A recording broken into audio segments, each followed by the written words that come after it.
Assalamu alaikum viewers and welcome to my channel Study Law with Bushra. So in today's video we are going to discuss the topic of rights of pawner under Contract Act 1872. But before starting the discussion, I request you all to please subscribe to my channel and don't forget to press the bell icon for latest updates. Do share this video with your friends and don't forget to comment your feedback. So let's move towards the discussion. Rights of pawner और pledger.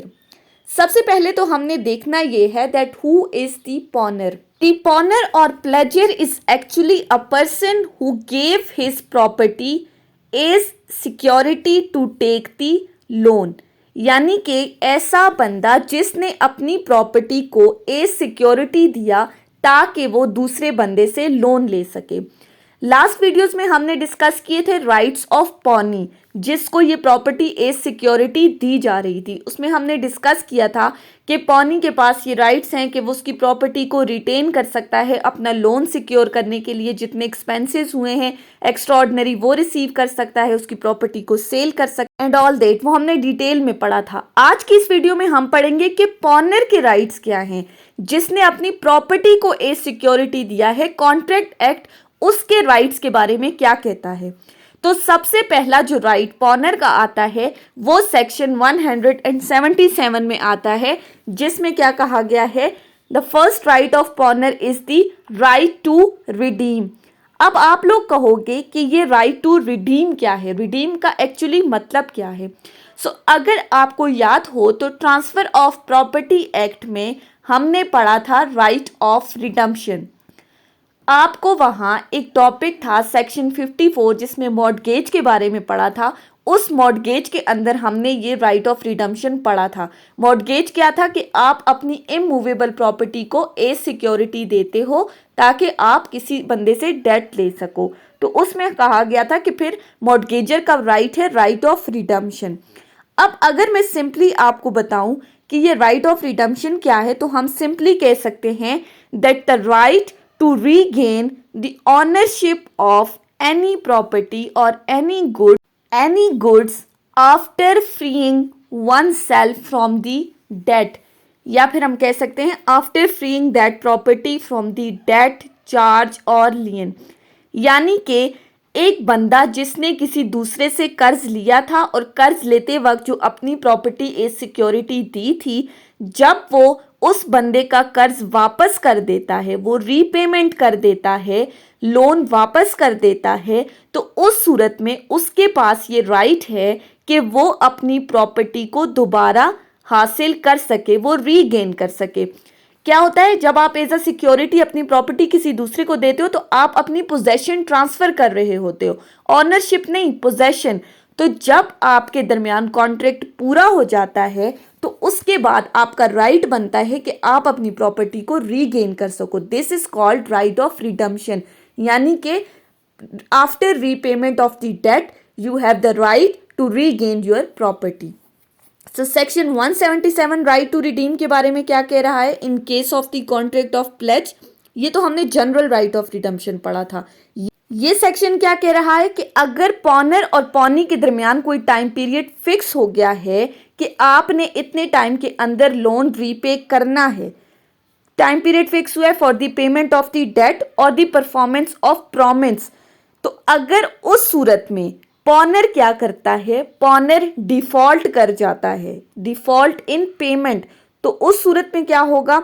अब यहाँ आपको समझने के लिए ज़रूरी है कि हमारे पास होती है एक आइडियल सिचुएशन. आइडियल सिचुएशन में क्या हुआ कि पॉनर और पॉनी ने आपस में एक कॉन्ट्रैक्ट किया, यानी कि एक बंदे ने दूसरे से कर्जा लिया और अपनी प्रॉपर्टी एज सिक्योरिटी उस दूसरे को दे दी और ये कहा कि जैसे ही मैं रीपेमेंट करूँगा, ये लोन वापस करूँगा, तो मैं अपनी ये गुड्स वापस ले लूँगा. यानी ये तो आइडियल सिचुएशन है कि आपने सिक्योरिटी के तौर पर अपनी गुड्स रखवाई और रीपेमेंट के बाद अब आप वो गुड्स वापस ले रहे हो. This is called ideal situation. लेकिन इसी आइडियल सिचुएशन के कॉन्ट्ररी एक दूसरी सिचुएशन है जब पॉनर डिफॉल्ट कर जाता है, यानी जब वो with in fix time period अपना लोन रीपे नहीं करता, तो उस सूरत में क्या होगा, क्या उसकी गुड्स उसको वापस कर दी जाएंगी, क्या उसका राइट ऑफ रिडम्पशन अराइज होगा, तो ये हमने इस सेक्शन के अंडर डिस्कस करना है। तो उस सूरत में क्या होगा, अब फॉर एग्जाम्पल हम इसको एक एग्जाम्पल के थ्रू समझते हैं। लेट्स से कि पॉनर और पॉनी के दरमियान जो कॉन्ट्रैक्ट का टाइम पीरियड था वो 1 ईयर का फिक्स हुआ था, यानी कि आप विद इन 12 मंथ्स या विद इन 1 ईयर आप रीपेमेंट करेंगे। लेकिन क्या होता है, विद इन 12 मंथ्स पॉनर रीपेमेंट नहीं करता, यानी उसने डिफॉल्ट कर गया है और वो 13वें महीने में आपको रीपेमेंट कर रहा है, यानी 1 साल गुजर गया है, टाइम पीरियड एक्सपायर हो गया है, उसके बाद वो आपको पेमेंट कर रहा है। तो उस सूरत में क्या होगा कि विद इन 12 मंथ्स अब वो डिमांड नहीं करेगा कि मुझे मेरी प्रॉपर्टी वापस करो, यानी कि उसने फिक्स टाइम पीरियड के अंदर तो रीपेमेंट नहीं की, जब टाइम पीरियड एक्सपायर हो गया तो तब उसने रीपेमेंट की। तो ये सेक्शन क्या कहता है कि आप तब भी अपनी प्रॉपर्टी डिमांड कर सकते हो, लेकिन after fix time period but before the sale. यानी कि अब यहां बिफोर दी सेल का मतलब क्या है कि अगर आपने फिक्स टाइम पीरियड में पेमेंट नहीं की और पॉनी आपको नोटिस भेजता है कि वो आपकी प्रॉपर्टी को सेल करके अपनी पेमेंट रिकवर करेगा और आप ये कहते हो कि नहीं मेरी प्रॉपर्टी सेल ना करो, आप फिक्स टाइम पीरियड के कुछ टाइम बाद आप उसको रीपेमेंट कर देते हो और उसे कहते हो कि मेरी प्रॉपर्टी ना सेल करो, यानी कि आपने फिक्स टाइम पीरियड के बाद तो पेमेंट की लेकिन बिफोर दी सेल, तो उसके बाद आपका राइट ऑफ रिडम्पशन अराइज होगा। और इसके अलावा इस टाइम पीरियड के डिले होने में जितने भी एक्सपेंसेस पॉनी के हुए हैं वो पॉनी किससे रिकवर करेगा, वो पॉनर से रिकवर करेगा। सेक्शन 177 के अंडर पॉनर लायबल है कि वो पॉनी को ये तमाम एक्सपेंसेस देगा। सो इस सेक्शन को अगर मैं ब्रीफली आपको बताऊं तो इसमें 2 सिचुएशंस बताई गई हैं। सबसे पहली situation repayment with in fix time period, यानी कि जब आपने एक फिक्स टाइम पीरियड के अंडर रीपेमेंट कर दी, लोन रिटर्न कर दिया, तो आपका राइट ऑफ रिडम्पशन अराइज होगा, आप अपनी प्रॉपर्टी रीगेन कर सकते हो। सेकंड सिचुएशन क्या है, रीपेमेंट आफ्टर फिक्स टाइम।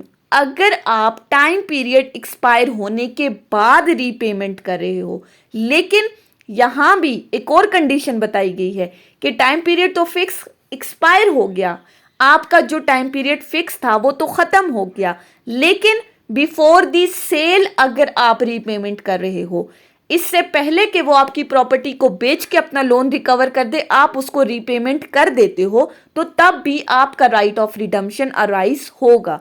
सो इस सेक्शन के अंडर पहला राइट बताया था, right of redemption for the pawnor. उसके बाद आते हैं सेकेंड राइट के ऊपर, which is explained under section 179।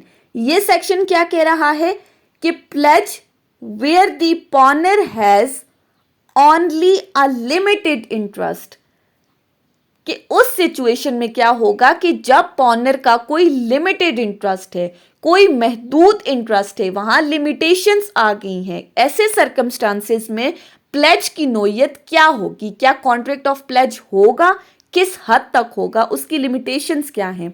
So section 179 को अगर हम देखें तो सेक्शन 179 कहता है कि where a person pledges a goods in which he has limited interest, यानी कि ऐसी सिचुएशन जहां पॉनर का लिमिटेड इंटरेस्ट है, प्रॉपर्टी में उसका महदूद हिस्सा है, किसी गुड्स में उसका महदूद हिस्सा है, तो उस सूरत में क्या होगा, तो उस सूरत में कहा गया है then up to that extent, उस लिमिट के अंदर रहते हुए, उस लिमिटेशन से हटकर कुछ भी नहीं होगा, बल्कि अप टू दैट एक्सटेंट वो प्लेज वैलिड होगा। कैसे, अब इसको आप एग्जाम्पल के थ्रू समझेंगे तो आपको इजीली समझ में आ जाएगा। फॉर एग्जाम्पल, एक बंदा है ए, वो दूसरे बंदे से लोन लेना चाहता है, लेकिन उसके पास क्या है, अपनी प्रॉपर्टी के तौर पर, सिक्योरिटी के तौर पर उसका स्टॉक है 20 करोड़ रुपए का, और इसके साथ ही एक दूसरा बंदा है जो कि इस स्टॉक में इसका पार्टनर है, इनके दरमियान पार्टनरशिप है, और पार्टनरशिप भी कैसी है, 50-50% की इनके दरमियान पार्टनरशिप है इस स्टॉक के अंदर। अब ए क्या करता है, वो चाहता है किसी दूसरे बंदे से लोन लेना। वो जाता है दूसरे बंदे को कहता है, या फॉर एग्जांपल हम बैंक को ले लेते हैं, वो बैंक से कहता है कि आप मुझे 12 करोड़ रुपए का लोन दो, और वो बैंक को एज सिक्योरिटी अपना ये स्टॉक रखवा लेता है। अब यहाँ उसका तो हिस्सा 50% का है। सिक्योरिटी के तौर पर उसने जो प्रॉपर्टी दी उसमें तो उसका पूरा का पूरा इंटरेस्ट ही नहीं है, 20 करोड़ तो उसका नहीं है। 50% किसका है, वो दूसरे पार्टनर का है। अब जब उसने बैंक से 12 करोड़ रुपए लोन ले लिया तो उसके स्टॉक में उसका कितना हिस्सा था, 10 करोड़, यानी 50% 20 करोड़ है तो 10-10 करोड़ दोनों को आएगा। अब बैंक उसके इस स्टॉक से 10 करोड़ तो रिकवर कर लेता है जितना उसका इंटरेस्ट था, लेकिन जो बाकी 50% है वो बैंक उसके स्टॉक में से नहीं ले सकता, क्योंकि वो उसका ऑनर ही नहीं है, उसका तो लिमिटेड इंटरेस्ट है। तो जब कहीं आपका लिमिटेड इंटरेस्ट होगा, जब कहीं आप किसी चीज के ऑनर नहीं होगे, तो सेकंड पर्सन जिससे आप लोन ले रहे हो वो कभी भी उस प्रॉपर्टी में से अपनी रीपेमेंट नहीं कर सकता, एज पर सेक्शन 179। इसके अलावा हमारे पास पॉनर के मजीद कुछ और राइट्स भी हैं। अब वो कौन कौन से राइट्स हैं?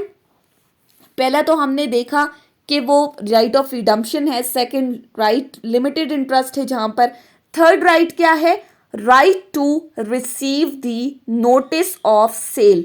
ये भी तो एक राइट है पॉनर का कि अगर पॉनी उसकी प्रॉपर्टी को सेल करके अपनी रीपेमेंट करना चाहता है, अपनी पेमेंट रिकवर करना चाहता है, तो उसके लिए लाजमी है कि वो इसका नोटिस, इस सेल का नोटिस पॉनर को देगा, इसको बाकायदा नोटिस भेजेगा। ये पॉनी की ड्यूटी है, और हमें पता है कि लॉ के अंदर the duty of one person is the right of another person. Same is the case with पॉनर and pony. जो पॉनी की ड्यूटी है वो पॉनर का राइट है। तो पॉनी की ये ड्यूटी है कि वो पॉनर को नोटिस ऑफ सेल भेजेगा, और पॉनर का ये राइट है कि उसको ये नोटिस ऑफ सेल मिलना चाहिए। इसके अलावा एक और राइट हम कह सकते हैं, right to receive increase in goods. इसका क्या मतलब है? अब ये बात हमने पीछे भी डिस्कस की थी जब हम कॉन्ट्रैक्ट ऑफ प्लेज में सिंपल डिस्कस कर रहे थे राइट्स ऑफ दी पॉनी में। तो हमने ये देखा था कि जब भी किसी भी किस्म का कोई प्रॉफिट होगा गुड्स में, तो उसका ऑनर कौन होगा, वो हमेशा पॉनर को मिलेगी। फॉर एग्जाम्पल, अब मेरा एक डेयरी फार्म का बिजनेस है और मैं अपनी काउस को एज सिक्योरिटी दूसरे बंदे को देता हूँ। अब जितना अरसा वो काउस दूसरे बंदे के पास रही, उन काउस ने बछड़े देने शुरू कर दिए। तो अब ये जो बछड़े हैं ये किसको मिलेंगे? ऑब्वियसली प्रॉपर्टी मेरी है तो ये भी मुझे ही मिलने चाहिए। तो यहाँ पॉनी का ये ड्यूटी है कि वो ये तमाम बछड़े पॉनर को देगा, जो कि ऑनर ऑफ द काउस है। यानी कि जितना भी गुड्स में इंक्रीज हुआ है, जितना भी प्रॉफिट हुआ है, उसके लिए कौन लायबल है? पॉनर लायबल है। सो ये थी हमारी आज की डिस्कशन राइट्स ऑफ पॉनर के ऊपर। हमने राइट्स ऑफ पॉनी भी डिस्कस कर लिए हैं।